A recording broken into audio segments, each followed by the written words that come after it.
morning or afternoon. I think we're right on that borderline moment. But thank you everybody for being here today in Edmonton for what I think is a very exciting announcement for the province of Alberta and for Canada on work that we continue to do on housing in our province. Before we talk about the announcement today, I also think taking a moment to celebrate the extraordinary work that's been taking place all across Alberta when it comes to housing over the last several years is worth doing right now. Alberta continues to break records each and every quarter for the last several years, continues to lead the country in per capita housing starts. The momentum has continued into this year, which we are excited about. We're seeing historic growth for the first time, not only leading per capita, but leading on total numbers of builds inside the country. Despite making up less than 13% of Canada's population, during Q1, Alberta built more than 25% of all the houses in our country. And that has paid off. It has seen results in affordability in our markets taking place now. Rent has decreased in the province 6% since last year. In Calgary, where we'd seen some of the largest rent increases, it has now decreased by 10%. In Edmonton, we've seen a 1% decrease, and Edmonton always follows pretty shortly the rest of the market.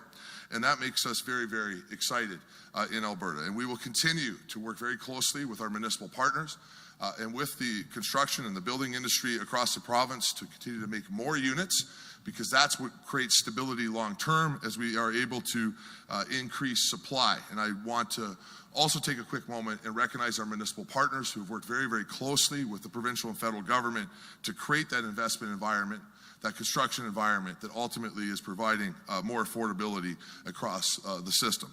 Now, in Alberta, we also recognize that investing just in market housing or creating the circumstances for others to invest in market housing is not the only thing that we need to do. We need to continue to work and support the creation of specific affordable housing units to be able to supplement that market. Since 2019, Alberta is very proud to have created more than 5,200 more units of affordable housing in our province. And today, I'm very excited to be here to announce that we are going to continue that work as we come into the next several fiscal years. Together with our partners, as I've said many times, we are in the process of investing $9 billion over the next, between now and 2031, to create 25,000 more affordable housing units. And today, I'm here to announce that with the Affordable Housing Partnership Program, in our latest intake of applications with our partners, the Government of Canada, we will be announcing a $203 million investment in affordable housing in our province. The 25 projects that will receive funding from this will create another 2,300 affordable housing units all across Alberta. This is the largest investment by the province that the province has made in the HPP program, and is an increase of $50 million compared to last year. This investment is critical to ensuring that low-income individuals in our province have access to safe, quality housing to be able to make sure that they can live their best lives in the province of Alberta. Examples of these projects are right where we're at today with William Hall. We'll be investing $4 million in this project, which will create affordable housing that will support young adults, students, and individuals who are facing rent barriers. Another example, though, will be Onward, who's also with us today, where we're building 3 affordable housing projects in Calgary, which will help vulnerable Albertans that find themselves facing homelessness right now to be able to find homes. And there are many, many examples. I can't go through the list, but I chose those 2 to show you the wide variety of focuses that we have when it comes to investing in affordable housing. We're very excited about the work that continues to take place in the province, and I need to stress that this is one area where we continue to see pretty significant partnership between the province of Alberta and the federal government. And a strong dedication by both governments to continue to invest in housing to make sure that Canada can continue to move forward, particularly in places like Alberta, where we see unprecedented growth. And I'm excited today that we have Minister Olszewski, who's with us today. She's the Federal Minister of Emergency Management and Community Resilience.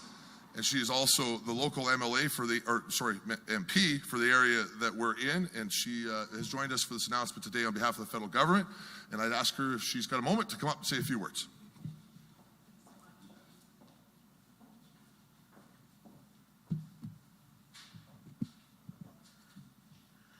Good morning, everyone. Bonjour tout le monde.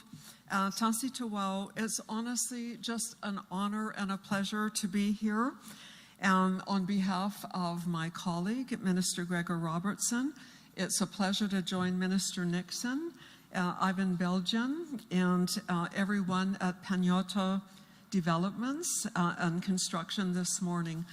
You know, housing really, we can talk about it in terms of housing starts or units, but housing provides so much more to our communities. It's a space for families to grow together, and it's a major propeller of industrial and economic development in a community. So in Canada, responsibility for housing is a shared responsibility between all levels of government. So it really requires great cooperation and coordination. The PM has said many times that our government is committed to building better, building faster, building more housing than we ever have done before. And he's emphasized that many, many times. But we can't do it alone. It takes the power and the leadership of a province like Alberta to help tackle the housing crisis. And that's why I'm so honored and pleased to be here today.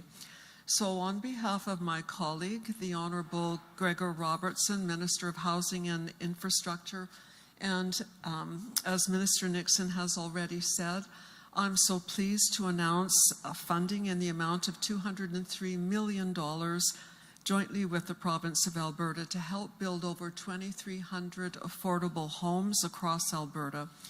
So this joint investment will have a huge impact on our communities, and especially those hit hardest by the housing crisis. And projects like this one will really be transformative for families in Edmonton and across the province.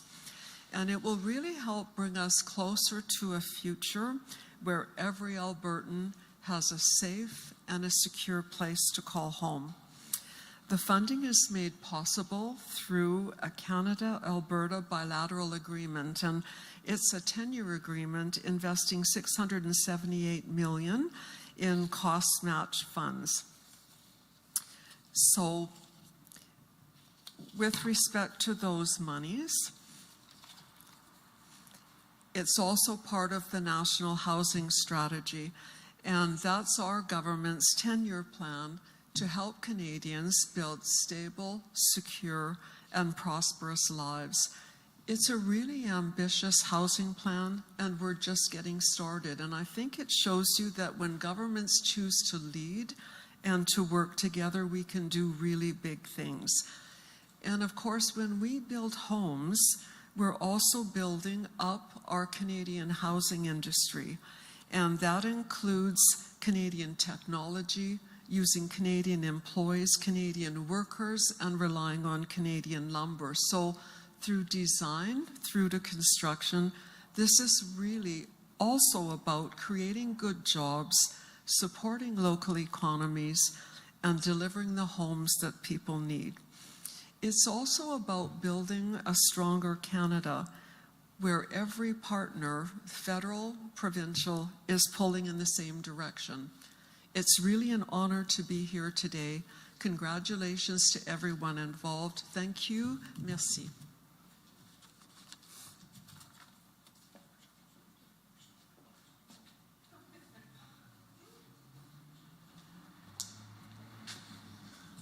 Well, thank you for that very much, Minister. I often talk about the important partnership that we have with both our nonprofit sector and our for-profit sector across the entire social service ministry, including the health sector, of one of the things that our ministry is responsible for when it comes to continuing care. And without the 6,000 plus partners that we work with each and every day, we could not provide the extraordinary amount of services that we're able to provide for Albertans, in particular when it comes to building excellent housing projects. And we have two great partners that are with us here today to talk about the impact of this announcement and the work that they're going to do with that investment to be able to continue to make sure that we can create the most affordable place to live in the country right here in this province. And one of those individuals is with us today is Alvin Belgian, who's the president of Belgian Development, and William Hall Limited, to come and share some words about their important work and how this announcement will impact them.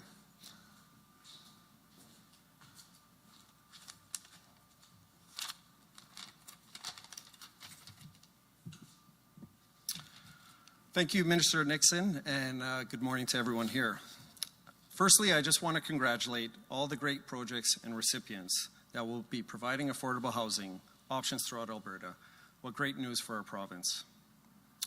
Where we are all standing today was at one time home of the YMCA for close to 70 years. Many Albertans have a special connection here, whether it was taking swimming lessons as a child, as our former Mayor Iverson once told us, using the residential accommodations as newcomers to the province, or where the good people of the YMCA administered programs and services. When we acquired the building a few years back, we held the belief that the story of the Y and their focus on young and youth was something that had to be part of the next chapter. Whenever we embark on bringing a building back to life, we pay special attention to honoring the past and understanding how it may play a role in the future. We named the building Williams Hall in honor of the founder of the YMCA, George Williams, who created the first YMCA in London in 1844. With that in mind, we knew that the spirit of this new vision would involve focusing on young adult Albertans and providing them a space where they can start their adult lives on the right foot, whether they are upgrading their high schooling, going to post-secondary, or beginning their careers in the job market. As news of affordability became a topic countrywide, affordable housing became a topic countrywide, and the state of our downtown was at a very low point, it became clear to our team that Williams Hall had a chance to address both these areas. We spent a number of months envisioning the project and how we might position this building to help in both these very important areas. We inquired with the province and the Affordable Housing Partnership Program administrators on how we might get involved with affordable housing. There was a shared desire to work together and see a private development in the heart of our capital city succeed. We spent months understanding the program benchmarks and requirements and worked hand in hand with the provincial team finding a way forward. We are beyond delighted and honored that Williams Hall was selected as a grant recipient and hope to become a catalyst for other like projects to also come forward. We know that affordable housing will be a provincial priority for many years to come. Today's announcement is a huge step forward in meeting the massive need of affordable housing options for all Albertans. But we know the work is nowhere near complete, and it will take a consistent joint effort if we are to remedy this. We all deserve a chance at being the best version of ourselves. That only happens when people have an affordable, safe, and warm environment to call home. Let's all work together in continuing to find all Albertans that safe and affordable home. Thank you.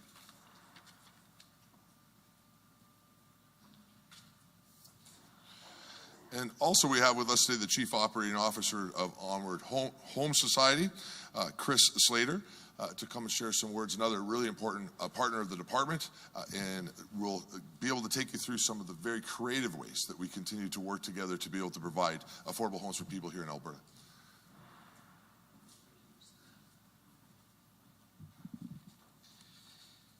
Hi, good morning, everyone. It's a privilege to be here today on behalf of Onward Homes and to be a part of this exciting announcement under the Affordable Housing Partnership Program. We are proud to stand with our non-profit housing colleagues and alongside leaders from both the provincial and federal governments, leaders who are showing us what true partnership means, a true belief that everyone deserves a safe, appropriate, and affordable place to call home. These investments go beyond bricks and mortar. They're about people, about dignity, and about what is possible when we prioritize stable housing as a foundation for well-being and belonging. At Onward, we witness these possibilities every day. A single mother who once lived in her car with her children, now watching them thrive in school because they have a front door that locks and a kitchen table to gather around. A senior who was isolated and on the brink of homelessness, now part of a secure and supportive community. A newcomer family navigating the challenges of a new country with a stable home to begin building a new life. These are not rare stories. These are quiet, everyday reminders of the transformative power of home. And none of this happens without leadership that looks beyond the dollars and cents, leadership that sees the impact on all of these humans. When all orders of government come together with organizations like Onward, we create not only housing, but a sense of community, belonging, and hope for a brighter future. Thank you.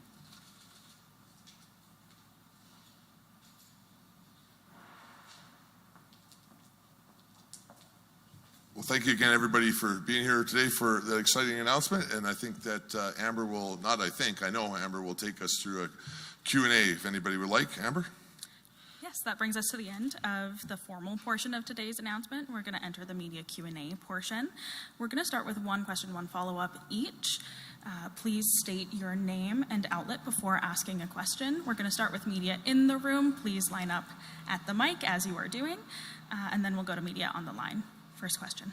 Hi, Sean Amato with City News. Question for you, Minister. I wanted to get your thoughts on Edmonton's infill debate. Some councillors say there's a housing crisis in Edmonton. We need 8 units mid-block in Edmonton. Others say that's just too much. As somebody that, obviously wants everybody to have a home, how do you feel about this? Well, first let me say that there's the success we've seen in Alberta has been as a result of all of our municipalities, but particularly Calgary and Edmonton city councils, working very closely with the government through my department, who's ultimately responsible for housing, but as well municipal affairs, to create the investment and create the investment space, the regulatory space that has allowed this to take place. Not just staggering numbers, but 1/3 of all builds being purpose-built rentals. And without things like infills, we won't see that take place. Now, specifically what's best for Edmonton, I don't want to step on my colleagues on Edmonton Council's toes. They have to figure out what is best for the city of Edmonton, but we need to create more density in places like Edmonton and Calgary. It's just a fact. And now that has to be balanced with things like parking spaces and access to transit and all of those issues. And so I don't think it's as simple as just saying one blanket solution for all these cities. Some of this, I think, has to be about making sure that we create that environment in places where you could maybe, for example, have better access to transit, which would address some of the parking concerns, the traffic concerns that some communities will see. But there is no way forward without the municipalities taking seriously things like infills. I'm not going to speak of whether it should be 8 or 6. I just don't feel qualified enough to do that. I think they got to work through that with their municipal planning individuals that are involved. But from the position of the provincial government, certainly, and I think every federal colleague that I've had in the housing file agrees, we have to continue to create an environment that we can build cities up. Now to say that beyond the large cities becomes even more complicated. My hometown of Sundre has got a housing crisis the same as Edmonton, but our solutions are going to be very, very different for those communities. But in general, though, we need to build more. Do you have a follow-up? I do. So right now there are some folks on AISH and some people who advocate for them who are not very pleased with your government. They say you're raising their rents. You're not allowing them to keep the $200 bump by the federal government. How do you respond to this criticism? Some people are saying that your government is cruel and these people are not going to be able to make ends meet. Well, let's start with rent. So first of all, the standard across the country when it comes to creating affordable housing units is 30% of one's income for rent.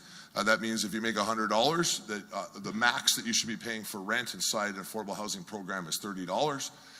And we have seen a situation in Alberta where there were discrepancies in the regulations that resulted in certain individuals who are on income supports associated with the government of Alberta paying significantly less than families who are working that had to make space for affordability within their budget. Put another way, sometimes individuals on AISH were paying 17% rent for certain affordable housing units, while a single mother working 2 jobs was paying 30%. During the process of the Stronger Foundations Plan, the Alberta Plan for Housing over the next 10 years, our housing providers, our housing authorities, and others who work in the affordable housing space were clear that we had to balance that regulation across the system. We've met the 30% that the rest of the country does, and all that has taken place is to balance out that regulation. I also want to be very clear, that does not mean that rents in those units go up. It's very, very specific about how much of an individual's income can go to rent when they're in a subsidized situation associated with the government of Alberta. And all this has done is take our province in line with every other province and is part of the overall plan to be able to create more housing. Now, there are some concerns that have been raised. Potentially this could result in evictions. The department has strong plans on eviction prevention, uses it each and every day through the Department of Income Supports. We don't want to see anybody being evicted that finds himself in that situation, and the department would step in to stabilize that rent situation for those individuals. They do so all the time. On AISH and the CDB, the Canadian are $1,901 a month plus about $400 or $500 worth of health support. Some are coming in around $2,300 a month for our individuals who are on AISH. The next closest province in Ontario West, I think is BC. They're just shy of $500 less than us. Ontario is almost $600 less than us. The federal government is a couple $100 less than us. One of the biggest challenges that individuals on AISH face is when they turn 65 and they move off AISH onto the federal disability program, they see a significant reduction in their monthly rate because the federal government is nowhere near the level that we're at. We will continue to have the most significant and highest AISH payment in the country. We're committed to that. We've indexed the AISH rate, and we're very happy to see the federal government finally stepping up into that space. And we would look to other provinces to start to move closer to where Alberta's at, and not create that discrepancy across the country. But that's where our commitment is at the moment. And as things develop, we'll make adjustments. Some people may call on us to try to match Ontario. To be clear what that would mean meaning that I would reduce AISH payments by $600 a month. That's what matching the rest of the country is. I won't do that. We're proud to have the highest payments. I'm proud to be the social services minister with the highest disability payments in the country, and we're going to continue to do that. Michelle? Hi, Michelle Bellefontaine from CBC. So, Minister, I've been looking at the affordable housing numbers in your annual reports. In 2021-22, there were 912 new builds, 22-23, 450 new builds or refurbished units, 23-24, 641 new or refurbished, and 24-25, 388 new units. And so that's a total of 2356. So I'm wondering, the numbers seem to be going down, and I'm wondering if you could explain why that is. Well, again, we don't look at this process on an annual rate. I understand why you would. We're focused on our plan between now and 2031 to create 82,000 more units. Since 2019, we created 5,200 more units in affordable housing. Units, which is something like triple what the previous government would have done before 2019. We're on track with investments like today to bring on just over another 2,000 plus units with this investment today. And I'm very confident that we're on track to exceed our goal in 2031 of 82,000 more units of affordable housing in the province. There's things under construction all across the province. It takes some time to do that. And that's what my focus is on, whether or not we're going to meet our goal. And the department tells me that we're ahead of our schedule to be able to meet that goal of 82,000 more affordable housing units, including rent support units, in the province of Alberta by 2031. Yeah, but those numbers that you were citing also includes people who are getting rent supplements, right? I'm focusing on brand new units, which is what we're hearing that we need, because there just isn't enough supply. And there's a lot of people on waiting lists. So well, but I'll clarify that, and I won't. You can get a follow-up too. I'm not taking away from that, Michelle. But to be clear, rent supplement units are new units. So taking a unit on that it would be in the open market and creating a rent supplement for that unit creates an affordable unit that would not have been affordable before this. A rent supplement is how we build many of these projects. It's what creates a situation for our nonprofit partners to build projects like you see today, knowing that we are going to subsidize that market discrepancy to create that unit to be affordable for individuals. So from the perspective of the department, new and rent supplement units are the same thing. Our job is to create 82,000 more affordable units of housing in this province that are supplemented or supported by the province of Alberta and the federal government at times to be able to make sure people have those units. So I would take dispute that a rent supplement unit is not a new unit in the affordable housing context. If we were trying to compare this to overall market housing, I would certainly agree with you. But when we take a unit out of the market and make it an affordable unit through rent supplements, we're creating a new affordable housing unit. And my next question is, I mean, as you well know, I mean, affordable housing can be the range of somebody paying, you know, maybe 80% of market rates, 60% of market rates. And then there's community housing where people pay 30% of what they make, right? And there seems to be not as much housing in that realm. And so I'm wondering, you know, these numbers that we're seeing in the annual report, I mean, how does that help those people that, you know, really can only afford to pay 30% of what they earn? So, Michelle, if I'm hearing your question, you're asking how the rest of the work that's taking place in the market side helps those people? Is that, I just want to make sure I caught you. I mean, in terms of new builds, I mean, in terms of what we're seeing, you know, like announcements like today and other announcements, other bills, I know that the government currently has about 1,626 units that are in progress right now. So I'm just wondering if you can tell me, you know, what proportion of that, if you know, would be actually that 30% threshold. When we build affordable housing, when we say we're building an affordable housing unit, even if we're building it with a partner, it falls within that that 30% threshold. That's the definition of affordable housing in the context that we're saying it. When you hear the Premier and I say attainable housing, then we're referring to the market side of housing, which is trying to stabilize rent for those who are not requiring subsidized housing, but we do have an overall affordability challenge. So the answer to the question is all of those fall within that space if we're defining them as affordable housing, which was to my point, Michelle, when I say our goal is 82,000 new affordable housing units. That's within the context of that 30% threshold. Now, but we do have to also be clear that when we build market housing at the rate that we see in this province, with the dedication of all levels of government to do so, we also restore stability to those affordable housing units by being able to create more. My investment dollar, but on behalf of the taxpayer, goes further every time I can lower rent. So it doesn't change the situation for those that we're helping subsidize, but it certainly changes the situation on where the Alberta taxpayer dollar can go, which is why we've been focused on doing both at once. When you see a reduction in rent in Calgary by 10%, that has an impact through the traditional affordable housing system as well, because our dollar can go 10% further. Next question. Kabi Mali there with Global. Thanks for taking my questions. This might actually be a question for one of the developers, but I'll just throw it out there anyways. I want to narrow down on this specific area for William Hall. So I believe this was a project that started a few years ago. So I kind of just want to get an update in terms of how many units are going to be in this particular building, and if has it been on track, are there delays, and how you kind of navigate that? Yeah, to answer the first part of your question, we're going to have 90 affordable units available. Our target market is young adults.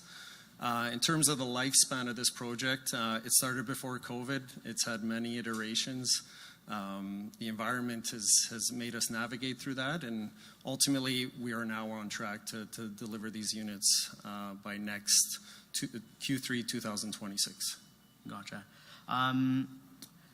And are you able to tell us, I guess, in terms of, this is a provincial, I guess it's for the Minister Nixon here, just a breakdown in terms of the spending for this between the provincial government and the federal government?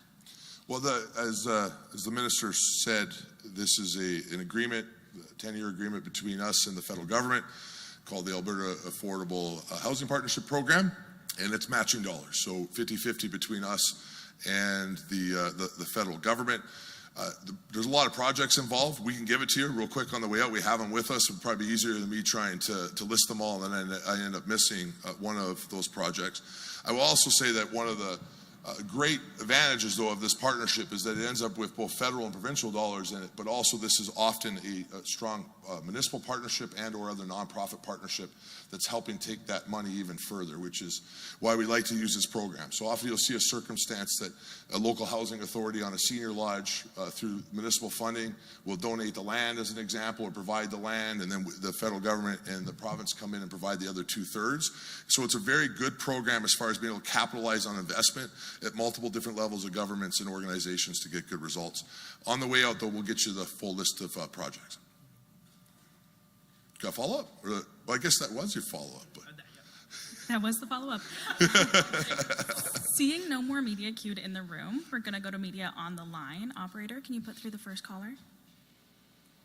Stephanie Thomas, CTV News.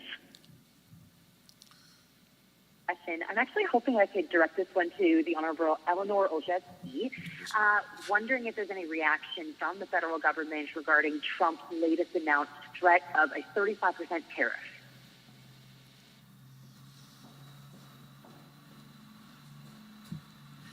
Thank you. The question is in relation to the most recent announcement with respect to Trump tariffs. What I can say to that is that the federal government, the Prime Minister and a number of my colleagues are working very diligently to deal with the tariff threat. These tariffs are illegal, they're inappropriate. We need to protect Canadians from the tariffs, and we will do everything possible to ensure that we do that. Thank you. Do you have a follow-up, Stephanie? For my follow-up, yes. For my follow-up, I'd like to ask about specific sectors that the federal government is looking to protect in terms of Alberta's exports. I know that our energy, our oil and gas, and also our cattle and wheat is often given or traded with our neighbors to the south. So are you working with any local area stakeholders in your constituency to help ensure Canada's protected?